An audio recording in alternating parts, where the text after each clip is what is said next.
He made me pay off his debts. Then I found out he bought a house for another woman. The revelation hit me like a freight train as I stared at the property records displayed on my computer screen. After 5 years of marriage to Daniel, I thought I knew everything about him: his childhood dreams, his career aspirations, his financial situation, especially his financial situation, considering I had spent the last 3 years meticulously paying off what he had described as crushing debt from a failed business venture before we met. Month after month, I had transferred substantial portions of my salary to various accounts he had set up for debt repayment, sacrificing vacations, new clothes, even visits to my family across the country, all because I believed in being a supportive partner, in building our future together once we were finally free from the financial burdens of his past. But the property records told a different story, one that made my stomach twist into knots and my hands shake with a combination of rage and disbelief. It had started innocently enough. Daniel and I met at a charity fundraiser where he charmed everyone with his confidence and quick wit. He worked in finance, he told me, helping wealthy clients manage their investments. I was immediately drawn to his charisma and the way he seemed genuinely interested in my work as an architectural designer. Our courtship was a whirlwind of fancy restaurants, weekend getaways, and deep conversations about our dreams. 6 months after we met, he proposed during a sunset dinner on the beach, and I said yes without hesitation. The first year of our marriage was everything I had imagined it would be. We moved into a modest but comfortable apartment, spent weekends exploring nearby hiking trails, and talked excitedly about eventually buying a house together. It wasn't until our first anniversary that Daniel sat me down for what he called an important financial discussion.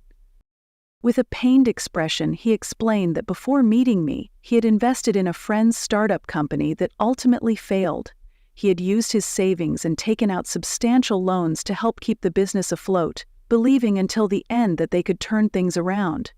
Now he was left with nearly $200,000 in debt, spread across multiple loans and credit cards. He had been managing the minimum payments, he explained, but at that rate it would take decades to clear the debt. His voice cracked as he expressed his fear that this financial burden would prevent us from ever owning a home or starting a family. I was stunned by the revelation but touched by his vulnerability. When he suggested that with my additional income we could aggressively pay down the debt within 3 to 4 years, I agreed without hesitation. After all, wasn't marriage about supporting each other through difficult times? We developed a system. My entire salary would go into our joint account, from which Daniel would handle all the debt payments since he understood the complexities of interest rates and payment strategies. He gave me a monthly allowance for personal expenses, while he managed the household bills. Sometimes, when the debt payments were particularly large, we would need to tighten our belts even further. Daniel always seemed apologetic during these times, bringing home flowers or cooking dinner as a way to express his gratitude for my sacrifice. He showed me spreadsheets with steadily decreasing debt numbers, and I felt proud of our progress. Friends commented on how rare it was to see such financial teamwork in a marriage, and I secretly prided myself on being the type of wife who stood by her husband during difficult times. Little did I know that while I was counting pennies to afford a coffee with colleagues, Daniel was leading a completely different life away from our apartment. The first hint that something wasn't right came from an unexpected source. My colleague Jessica invited me to her housewarming party in an upscale neighborhood about 30 minutes from where Daniel and I lived. When I mentioned the invitation to Daniel, suggesting we could give a nice bottle of wine as a gift, he became oddly agitated, insisting that he had an important work event that weekend and that I should send his regrets along with mine. His reaction seemed disproportionate, but with a major project deadline approaching at work, I didn't have the energy to question it. When the day of the party arrived, Daniel kissed me goodbye, dressed in a suit he rarely wore, explaining that his firm's clients would be attending the event. I spent the day at home, catching up on sleep and household chores, completely unaware that this ordinary Saturday would ultimately unravel the elaborate deception that had become my marriage. The following Monday, Jessica approached my desk with a puzzled expression. "I thought you couldn't make it Saturday," she said, arranging some files on my desk. When I confirmed that I hadn't attended, she frowned slightly. "That's strange. I could have sworn I saw your husband there. Same height, same distinctive laugh. He was with a woman who seemed to be showing him around the neighborhood. I tried to catch his attention, but they got into a black SUV before I could reach them." My heart skipped a beat at her words, but I forced a smile and suggested she must have seen someone who looked similar. Daniel had no reason to be in that neighborhood, especially not with another woman. Still, the seed of doubt had been planted, and over the next few weeks, I found myself paying closer attention to Daniel's schedule, his explanations for late nights, his increasing number of work events on weekends. At first, I tried to dismiss my suspicions as paranoia. After all, we had been making such good progress on the debt. According to Daniel's most recent update, we had paid off nearly 70% of what was owed. Just 18 more months, he promised, and we would be completely debt-free and could start looking for our dream home. But Jessica's comment lingered in my mind, and small inconsistencies in Daniel's behavior began to stand out more prominently. He was increasingly protective of his phone, changing the password and keeping it face down whenever it was nearby. His explanations for weekend absences became more elaborate, yet somehow vaguer. When I suggested surprising him at his office with lunch one day, he quickly discouraged the idea, claiming the office was undergoing renovations and visitors weren't allowed. Each explanation was plausible on its own, but together they formed a pattern that became impossible to ignore. One evening, when Daniel was supposedly working late, I decided to do something I never thought I would do in our marriage. I searched through his things. At first, I felt ridiculous and ashamed, rummaging through drawers and checking pockets like a suspicious character in a bad movie. I found nothing unusual until I noticed a stack of mail he had brought in earlier that week. Among the bills and advertisements was an envelope from a property tax office in a county adjacent to ours. Curious, I opened it to find a tax assessment for a house, a 4-bedroom, 3-bathroom house in an affluent suburb, with Daniel listed as the owner. The document stated that the property had been purchased 14 months ago, right around the time we had increased our debt payment amounts due to what Daniel had called compounding interest issues. My hands trembled as I read and reread the address, trying to make sense of how my husband could have purchased a house while telling me we were drowning in debt. That night, instead of confronting Daniel immediately, I decided to investigate further. The following day, after he left for work, I visited the county records office and requested all property information for Daniel Harrison. The clerk returned with documents showing that Daniel had indeed purchased the house 14 months ago for nearly $800,000, with a substantial down payment and a mortgage in his name alone. Armed with this information and in newfound determination, I drove to the address listed on the tax document. The house was stunning, a modern craftsman with a beautifully landscaped yard and a 3-car garage. As I sat in my car across the street, trying to process what this meant, a woman emerged from the front door. She was tall and elegant, dressed in expensive-looking yoga clothes with a toddler balanced on her hip. I watched, frozen in place, as she carefully placed the child in a car seat in her black SUV, the same type of vehicle Jessica had mentioned seeing Daniel enter at her neighborhood, before driving away. Everything inside me wanted to follow her, to confront her and demand answers. But a strange calm had settled over me. Instead of giving in to the rage and hurt threatening to consume me, I returned to our apartment and began a methodical examination of our finances. I requested access to the joint account Daniel had been using for the debt payments, claiming I needed to submit information for a potential promotion at work. He provided the login details reluctantly, assuring me he would have compiled the information himself if I had given him more notice. What I discovered made me physically ill. There were indeed regular payments leaving our account, but they weren't going to various creditors as he had claimed. Instead, most of the money was being transferred to a separate account I had never seen before. Some payments were clearly going toward a mortgage, while others were labeled as household or maintenance. Over 3 years, I had contributed more than $180,000 of my hard-earned money, not to paying off Daniel's non-existent debt, but to financing a house and lifestyle for him and whoever that woman was. He made me pay off his debts. Then I found out he bought a house for another woman. The phrase echoed in my mind as I sat in our apartment, not our home, just a temporary space he maintained to keep up his elaborate deception. I could have confronted him immediately, thrown his betrayal in his face, and watched him scramble to explain the unexplainable. But something inside me had shifted. The woman who had blindly trusted, who had sacrificed without question out of love and devotion, was gone. In her place was someone calculating, someone determined to protect herself in a way she had failed to do before. I spent the next week consulting with a divorce attorney, documenting the financial fraud, and quietly opening a new bank account in my name only. I redirected my next paycheck to this new account and began searching for an apartment I could afford on my own, all while maintaining the facade of the supportive, oblivious wife whenever Daniel was home, which was becoming increasingly rare. The final confirmation of my suspicions came when I hired a private investigator. It was an expense I could barely afford, but I needed to understand the full extent of Daniel's deception before making my next move. The investigator's report was more devastating than I had anticipated. The woman at the house was named Vanessa, and according to public records, she and Daniel had been married for over 6 years, 2 years longer than my supposedly legal marriage to him. The child I had seen was their son, now 18 months old. Daniel had been living a complete double life, with 2 marriages, 2 homes, and apparently the financial resources to maintain both. My marriage, the ceremony on the beach, the heartfelt vows, the marriage certificate I had kept carefully preserved in our safe deposit box, was an elaborate sham. I was not legally Daniel's wife. I was an unwitting participant in a con that had allowed him to live a lavish lifestyle with his real family at my expense.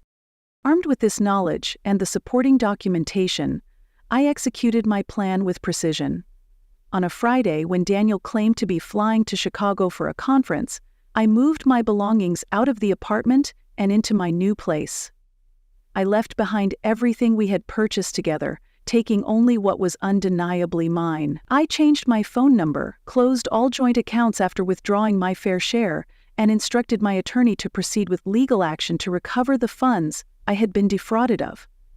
I also ensured that both Vanessa and Daniel's employer received copies of the investigator's report, along with the financial documentation showing how he had systematically siphoned money from me under false pretenses. The final touch was a letter I had my attorney deliver to the house, addressed to both Daniel and Vanessa, detailing exactly what he had done and letting them know that criminal charges for fraud were being considered. The aftermath was both swift and satisfying. Daniel tried repeatedly to contact me through mutual friends, his messages alternating between desperate apologies and thinly veiled threats about how a legal battle would financially ruin us both. I maintained my silence, communicating only through my attorney. From what I heard through the grapevine, Vanessa had thrown him out of their house upon learning the full extent of his deception. His employer, a financial firm with a public reputation to maintain, placed him on administrative leave pending an investigation into whether he had misused company resources or information in his elaborate fraud. The facade he had so carefully constructed was crumbling around him, and for the first time since discovering the truth, I felt a sense of justice. It wasn't complete.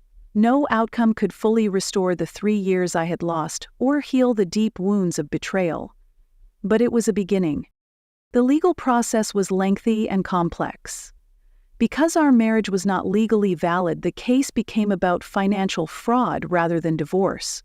My attorney was able to secure a settlement that repaid most of what I had contributed, plus damages for emotional distress. The threat of criminal charges, which could have destroyed Daniel's career permanently, provided significant leverage in the negotiation. Throughout the process, I learned that I was not Daniel's first victim. There had been another woman before me, in another state, who had experienced a similar scheme, though on a smaller scale.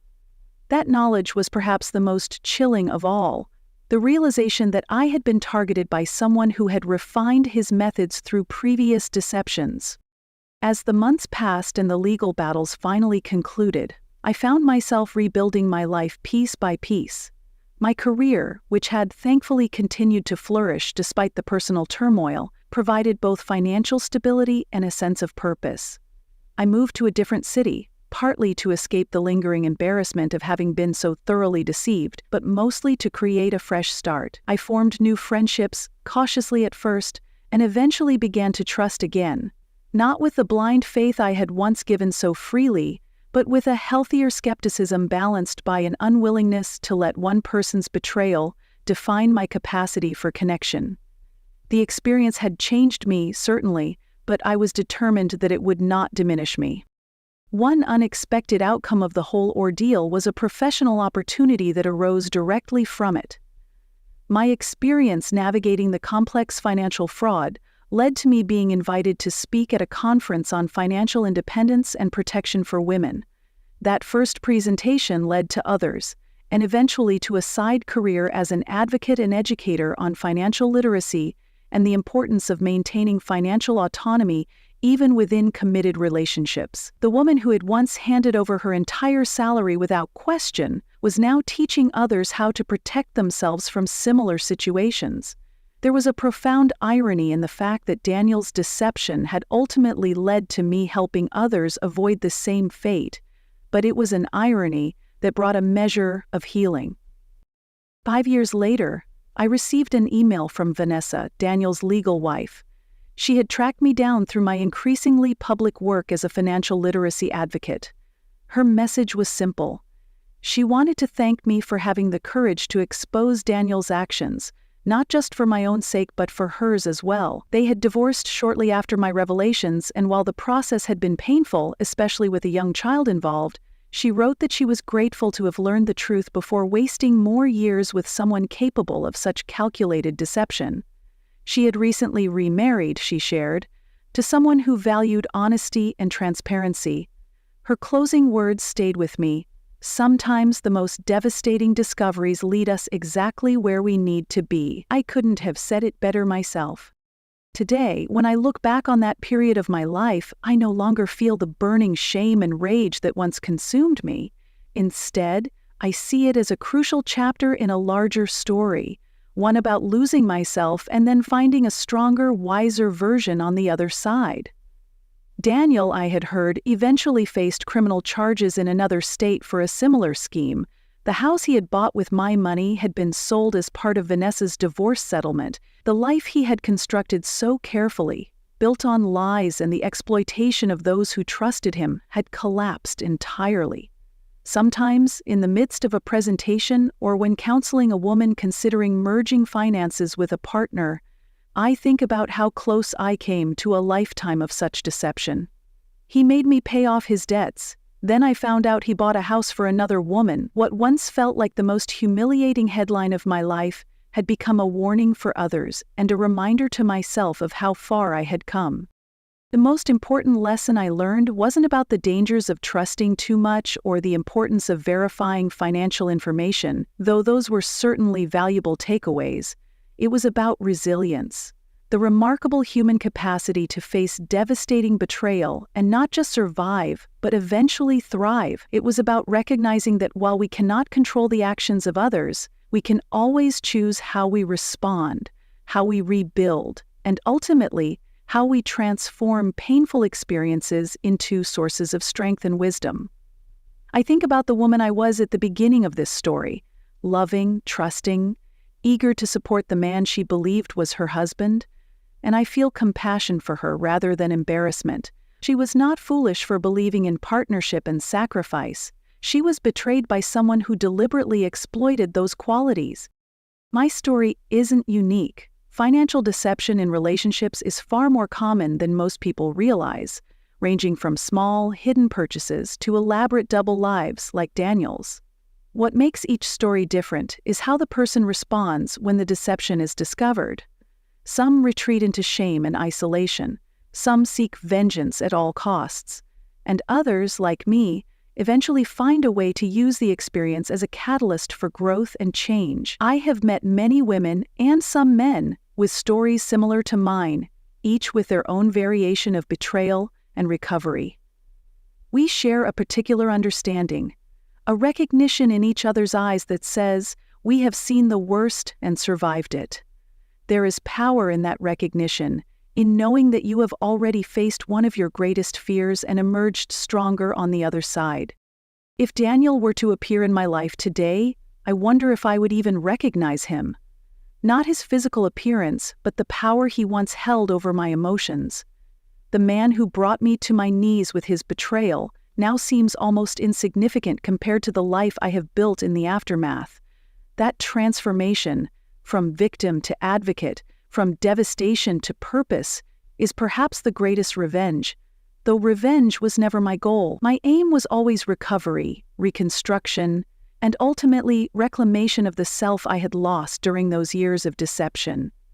Looking back now, I can honestly say that while I would never choose to relive the experience, I am deeply grateful for where it has led me. The woman who once paid off fabricated debts for a man living a double life has become someone who helps others protect themselves from similar fates, someone who understands the delicate balance between trust and self-protection in ways she never could have before. As I close this chapter of my story, I am reminded of something my grandmother used to say. Sometimes the heaviest doors lead to the most beautiful gardens. The door of betrayal I was forced to walk through was indeed heavy, perhaps the heaviest of my life. But the garden on the other side, a life of purpose, authentic relationships, and hard-won wisdom, has proven more beautiful than I could have imagined. To anyone in the midst of their own story of betrayal, I offer this.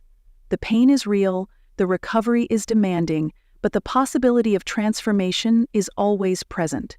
Your story doesn't end with what was done to you, it continues with what you choose to do next.